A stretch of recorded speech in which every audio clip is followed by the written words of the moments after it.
Hey guys, welcome back to my another new video. आप सबका स्वागत है मेरे को नए वीडियो पे। तो आज हम बात करेंगे क्या होगा नेक्स्ट वीक के लिए निफ्टी, बैंक निफ्टी और कुछ स्टॉक्स।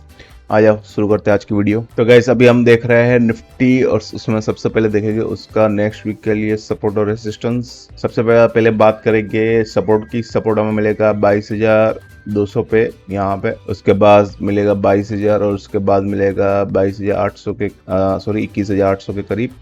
रेजिस्टेंस हमें मिलेगा 22,600 22,800 के करीब। तो ये बात थी सपोर्ट और रेजिस्टेंस की। अब बात करते हैं टेक्निकल। तो देखो सबसे पहले मैं यहाँ पे लाइन्स ड्रॉ कर लेता हूँ जिससे थोड़ा आइडिया है कि मार्केट कैसे चल रहा है अभी। ठीक है, तो देखो सीधे सीधे बात करूँ तो यहाँ पे मुझे दिख रहा है इन लाइन्स के हिसाब से कि मार्केट अभी धीरे धीरे थोड़ा उसका रेंज जो है वीकली बोलो डेली बोलो जो भी है, डेली बढ़ता जा रहा है। अगर यहाँ पे भी देखो ये जो रेंज है वो बहुत बड़ी बनती जा रहा है, ये देखो बढ़ता जा रहा है। अब यहाँ पे अगर देखो तो यहाँ तक गया था, ये शायद और भी ऊपर जाएगा। तो ओवरऑल मार्केट में रेंज बढ़ रही है। दूसरा कि यहाँ पे सपोर्ट तो ले लिया उसने, ठीक है, 21,700-800 के करीब था ये, लेकिन उसको मोमेंटम सस्टेन करने के लिए वीकली बेसिस पे भी पॉजिटिव होना ज़रूरी था, जो नहीं हुआ। वो अभी हम वीकली बेसिस में देखेंगे।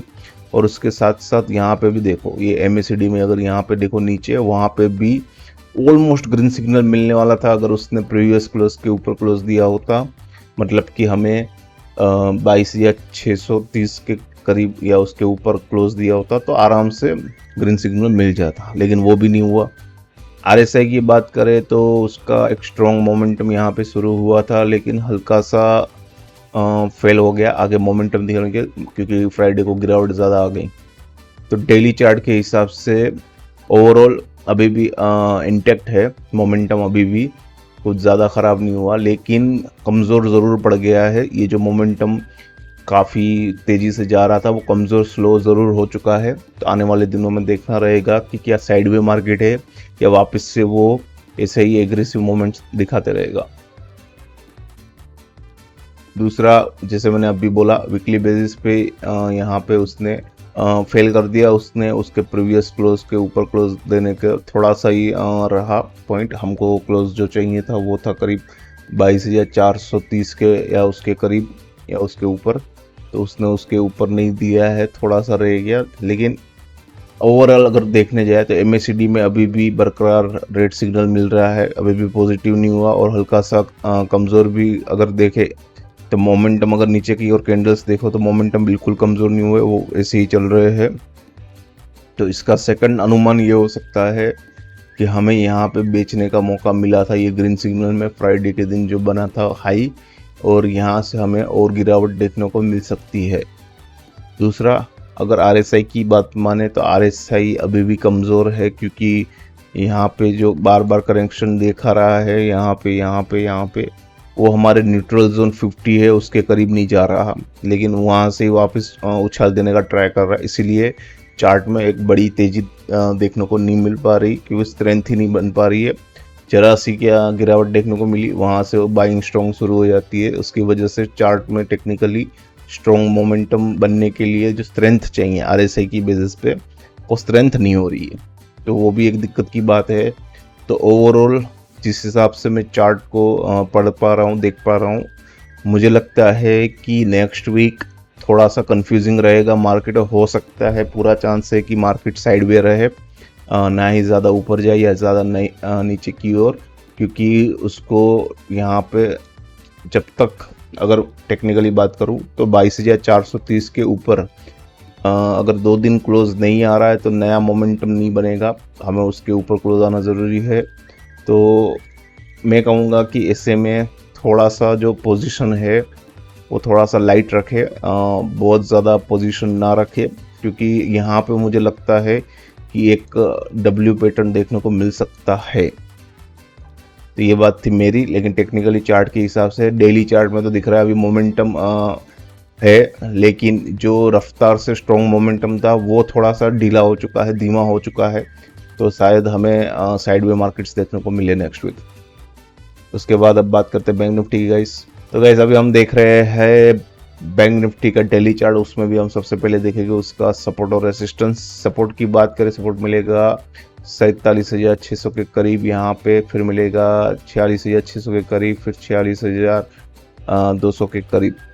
उसके बाद रेजिस्टेंस हमें देखने को मिलेगा 48,700 के करीब यहाँ पे, और उसके बाद 49,100 के करीब यहाँ पे। तो अब बात करते हैं थोड़ी सी टेक्निकल। सबसे पहले मैं लाइन ड्रॉ कर लूँ। तो गाइस यहाँ पे मैंने लाइन ड्रॉ कर ली है, और टेक्निकली हमें देखने को मिल रहा है जिगजैग पैटर्न, ये पूरा इस लाइन के बीच में चल रहा है। और उसके हिसाब से अगर देखें तो मोमेंटम अभी भी बरकरार है, ऊपर जाएगा और पूरा चांस है ऑल टाइम नए हाई भी जा सकता है। लेकिन सबसे पहले जैसे मैंने बोला 49,000 पे हमें एक बहुत बड़ा एक रेजिस्टेंस देखने को मिलेगा, वो उसको ब्रेक करना ज़रूरी है। उसके अलावा दूसरा अगर मैं कहूँ मोमेंटम के वाइज, तो MACD में यहाँ पे ऑलमोस्ट ग्रीन सिग्नल देने वाला था, लेकिन थोड़ा सा चूक गया फ्राइडे के दिन सेलिंग आने के लिए। और अगर RSI की बात करें तो RSI में और जगह है ऊपर जाने के लिए, स्ट्रेंथ है काफ़ी, कोई दिक्कत की बात नहीं है बैंक निफ्टी में। लेकिन मैं इतना ज़रूर कहूँगा कि फ्राइडे के दिन जो सेलिंग आई और उसके पहले थर्सडे के दिन जो बाइंग आई, ये दो कैंडल जो बने हैं वो दो एक्सट्रीम कैंडल बने हैं। और जो एक्सट्रीम कैंडल का मतलब है कि ऊपर की ओर सेलिंग दिखा रहा है और नीचे की ओर बाइंग, और जो लेवल्स बन के आ रहे हैं ऊपर की ओर सेलिंग जहाँ से शुरू हुआ 48,700 के करीब, और जहाँ से बाइंग हमें देखने को मिला 47,700 के करीब। ये दो लेवल्स ऐसे हैं जो एक्सट्रीम गए हैं, और हमें देखना रहेगा कि क्या दोनों में से किसी लेवल की ओर ब्रेकआउट या ब्रेकडाउन मिल रहा है। मोमेंटम के वाइज दिख रहा है कि हमें एक ब्रेकआउट मिल सकता है ऊपर की ओर, और 49,000 या उसके ऊपर जा सकता है। लेकिन मोमेंटम थोड़ा सा हल्का भी हो चुका है, क्योंकि जिस हिसाब से सेलिंग देखने को मिले ऊपरी लेवल्स पे, थोड़ा सा मोमेंटम कमज़ोर दिखता हुआ दिख रहा है।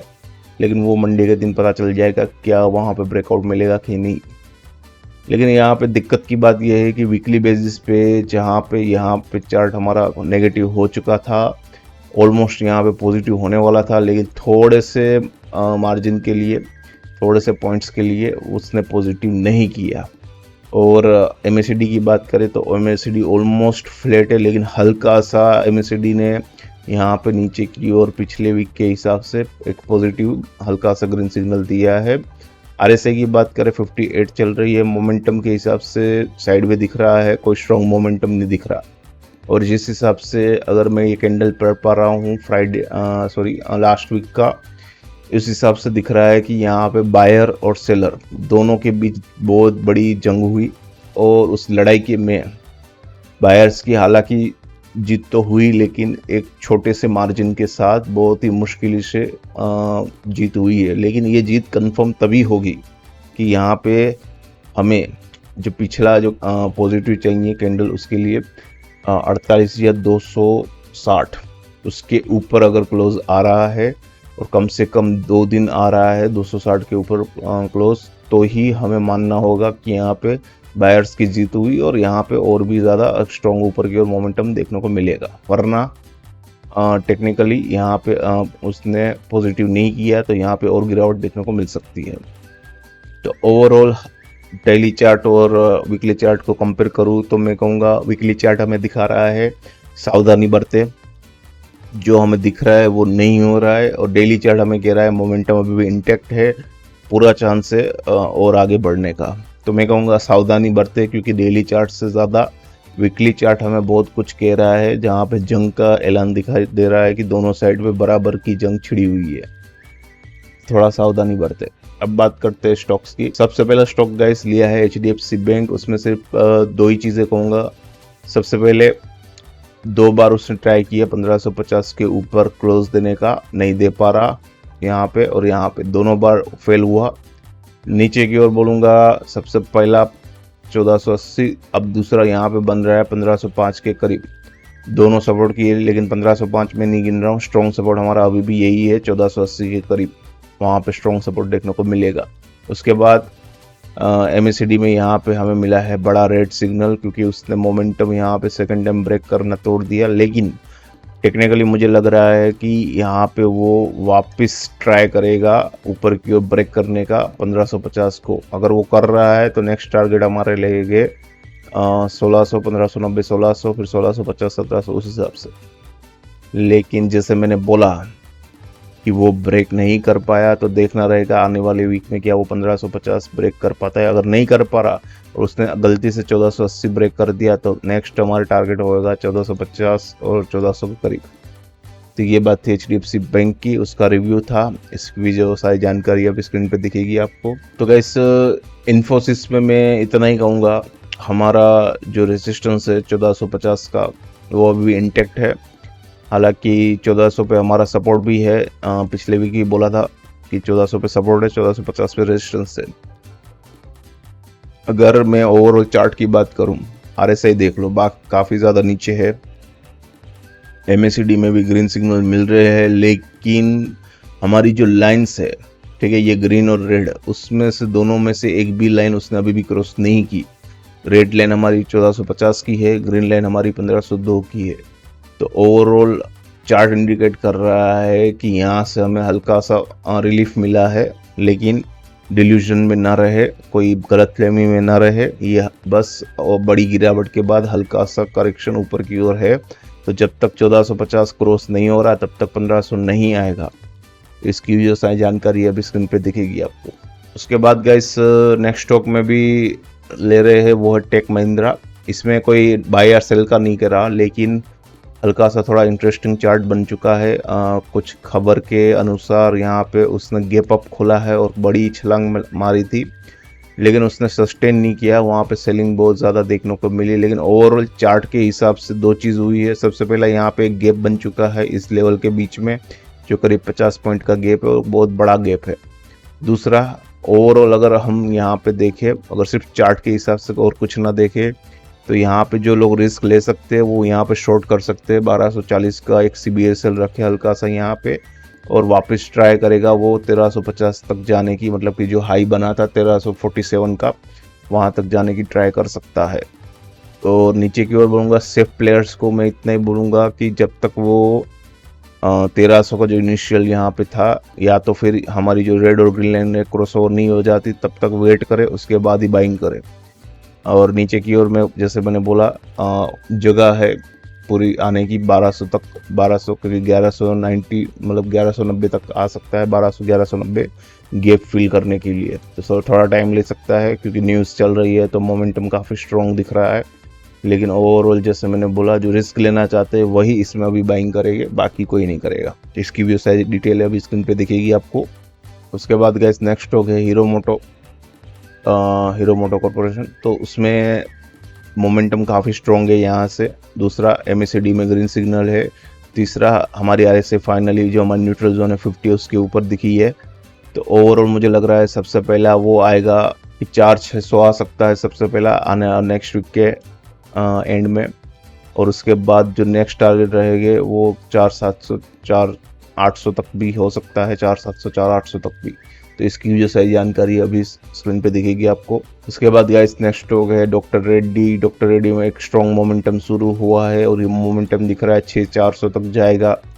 तो इसकी भी जो सही जानकारी है अभी स्क्रीन पे दिखेगी आपको। उसके बाद गाइस नेक्स्ट स्टॉक है सिप्ला। सिप्ला में बहुत ही खबी मोमेंटम के साथ ऊपर की ओर बढ़ रहा है, और ऑलमोस्ट MACD में अगर देखो तो ग्रीन सिग्नल मिलने का जा रहा है। RSI भी काफ़ी मोमेंटम के साथ ऊपर और दिखा रही है, और उसके अलावा वीकली बेसिस पे ये वापस पॉजिटिव हुआ है। तो मुझे लग रहा है ये वापस 1450-1500 तक जा सकता है। तो इसकी भी सही जानकारी अभी स्क्रीन पे दिखेगी आपको। उसके बाद गाइस है अल्ट्राटेक सीमेंट। काफ़ी मोमेंटम के साथ बड़ी गिरावट, उसके बाद वापस पॉजिटिव मोमेंटम शुरू हुआ है, और ये मोमेंटम मुझे लग रहा है 10,000 तक जा सकता है, लेकिन हम इतना बड़ा रिस्क नहीं ले सकते। तो एक छोटे के CBSL के साथ 4600 के करीब के CBSL के साथ हम यहाँ पे बाइंग करेंगे 4750-800 के लिए, और उसके बाद 10,000 के लिए। इसकी वजह से जानकारी अभी स्क्रीन पे दिखेगी आपको। उसके बाद गाइस नेक्स्ट स्टॉक है ITC। ITC में एक बड़ी काफ़ी लंबे समय बाद उसने फाइनली हमारा जो इनिशियल हाई बना था यहाँ पे 438 के करीब, उसको बहुत खबीबी मोमेंटम के साथ उसने ब्रेक किया है 440 के क्लोज के साथ। उसके अलावा MACD में भी ग्रीन सिग्नल मिल चुका है, RSI में भी और जगह है, और वीकली बेसिस पे उसने वापस एक बड़ा ग्रीन सिग्नल के साथ उसने ग्रीन लाइन के ऊपर क्लोज दिया है। तो नेक्स्ट पूरा चांस कि वो 460 और 480 70 तक भी जा सकते हैं। तो इसकी भी जो सही जानकारी अभी स्क्रीन पे दिखेगी आपको। तो गाइस यही था आज की पूरी वीडियो। आई होप कि इसमें आपको कुछ भी यूज़फुल लगा हो, चाहे इन्फॉर्मेशन हो, चाहे स्टॉक हो, कुछ भी। तो आप वीडियो को लाइक करें, अपने दोस्तों को शेयर करें और सब चैनल को सब्सक्राइब जरूर करें ऐसी ढेर सारी इन्फॉर्मेशन के साथ। फिर मिलेंगे, तब तक के लिए आप सबको हैप्पी अर्निंग गाइस।